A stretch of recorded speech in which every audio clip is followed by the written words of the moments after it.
Hi, today I am going to be presenting my research project on communication in the workplace and how it affects the workplace. The background and statement problem is communication becomes an issue within the workplace when there is conflict. This conflict can come from misunderstanding someone or being misunderstood. This misunderstanding can be caused by having different types of communication skills. This also comes from everybody having their own perception of how to communicate, and that is what the communication skills resemble. Creating a space where everyone feels that they can express how they feel without being ridiculed is the first step, and that is having an open communication, and that is where everybody can discuss without that ridicule or the potential causing conflict. The research method, restate the problem. The problem with daycare, such as community daycare, is that there is a lack of communication throughout the entire workplace.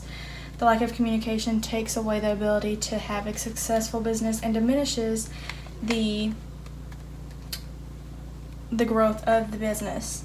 The absence of communication becomes damaging and problematic when it begins to affect the parents, children, and workers. Understanding the importance of communication will help the daycare to provide excellent service, and that is what exactly we want in the daycare.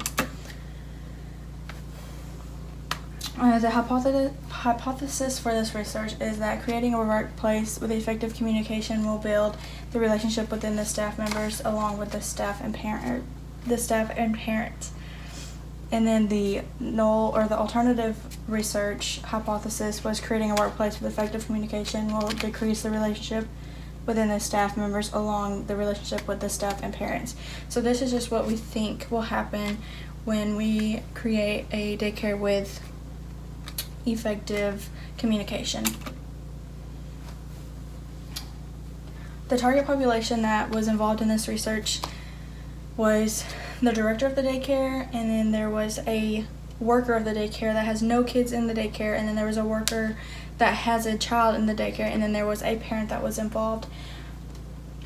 They will be varied in age, race, socioeconomic background, and the social status. This is very important so that there is someone from that they're not just based in one of them groups.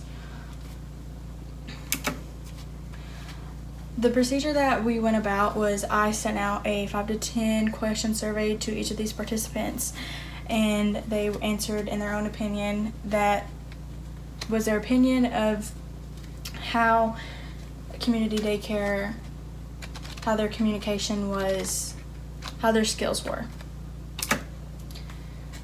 So these are the questions. Number 1, on a scale of 1 to 10, being 1 not being good and 10 being very excellent, how well does community daycare communicate with the parents and staff? 2, on a scale of 1 to 10, how important is communication to you as a worker at the daycare? On a scale of 1 to 10, how important is the communication to you as a parent at the daycare? On a scale of 1 to 10 how important is it that you as a parent feel, or how important is it to you as a parent to know the workers strive for effective communication? How often does there need to be workplace meetings? How important is it for parent-teacher conferences? What is a challenge in communicating with parents? How could communication challenge or stay the same in the classroom to create effective communication? As a worker, what is one way that you could change about the communication skills? Or as a parent, what is one way that you would change about the communication skills? The results from the parent only, she based the daycare's communication skills at a 6 out of 10. And she said that her challenge in communicating with parents is that parents tend to lean towards their children even if they are wrong. And I think that this is something that is very true. Parents don't want their children to be a problem in the daycare, so they always tend to lean towards them. The parent and worker, she rated the daycare's communication skills a 5 out of 10, and her challenge in communicating with the parents was actually getting a hold of them because of their work schedule. This is actually a very big problem just because everybody's so busy, and you never know if you'll be able to get in touch with the the parents at the time. And then the worker only rated the daycare's communication skills a 5 out of 10. And her challenge with communicating with the parents is that she thinks that there is a challenge with communicating with the parents at the community daycare because their supervisors are always down their back, and when they communicate with the parents, they want it to be one-on-one, but the supervisors do not allow that.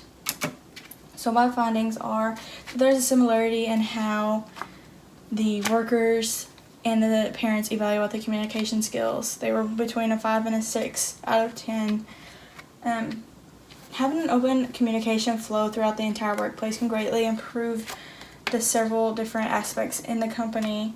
Creating an easier way for the teachers to communicate within the parents will help achieve the effective communication. And I found in the research that ways to create this open communication with the parents would be creating key channels such as a school website, a mobile app, emailing them, that kind of sort. So the outline recommendation would be, the plan would be identify the purpose of the communication within the daycare, and that needs to be done within like the first 2 months of starting this, and then know and create your mission. So that would also be after you identify the purpose for communication, but also within the first 2 months because you want it to be about the same. And then creating key channels such as a school website, mobile app, email, and like social media things. That needs to be done as soon as possible, and posting on them at least 2 to 3 times a week just to keep the parents updated and stuff like that. And then also the last thing would be parent-teacher conferences, and they need to be within at least once a month, and they can either start this month or just whenever you feel that you are ready to start parent-teacher conferences. The detailed budget, there's not really much that needs to be done with the budget in this research. The only thing that I could find that you would need a budget would be for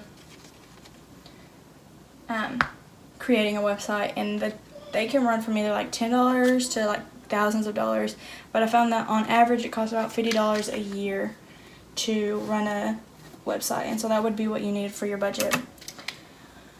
And these are my references. Do you have any questions? No, I don't. Okay. Thank you.